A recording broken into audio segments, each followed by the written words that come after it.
Kingston and St. Andrew, the security forces are being called on to de-escalate tensions in the central Kingston constituency, while over in the Papine division, an unlikely independent candidate has joined the race. Jamila Maitland has our story.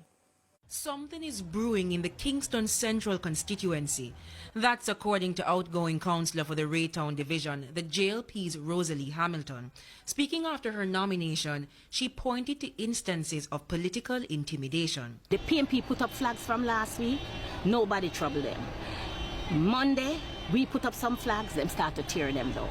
So when the people from our side start to tear down back the flags, then stone and buckle start fling. We know what to have a lead up to. We are called upon. I called the police yesterday. But is this a matter for the police or the Office of the Political Ombudsman, or both?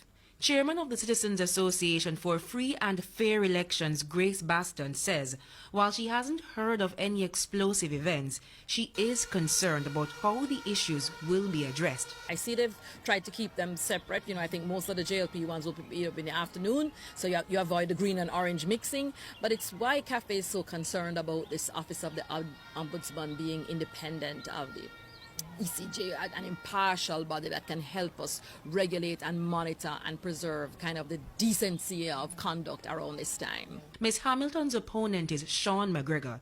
He was nominated ahead of her, and so the issue of intimidation did not come up then. Calls to his phone to get a comment on the issue went unanswered. Mr. McGregor also contested the 2016 poll and says poor strategy costed him the election then. Under the JP leadership, they've had the Member of Parliament and they've had the councillor. And we have seen unprecedented levels of crime and violence in our communities.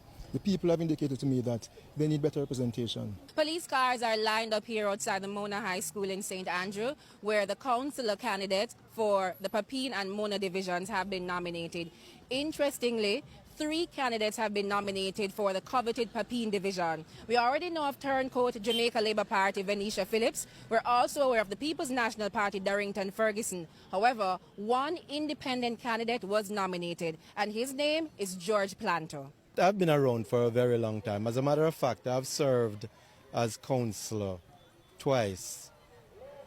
Yes, in the KSAC. George Planter ran in the 2016 local government election on the JLP's ticket. He lost then to Venetia Phillips. Good brethren of mine from a long time, and so I totally understand. He has exercised the democratic right to be elected as an independent candidate, and I wish him well. It should be an interesting race. With Ms. Phillips running for the JLP this time around, Mr. Planter says he wants to give voters more options. For the supporters, however, they feel Mr. Planter's decision could hurt the JLP's vote on election day. We want Labour right to win. If we divide, who do you think are going to win? Darrington, we can't afford that. So we have to come together to make Venetia win. The PNP's Darrington Ferguson says from his canvassing, the PNP will keep the Papine division.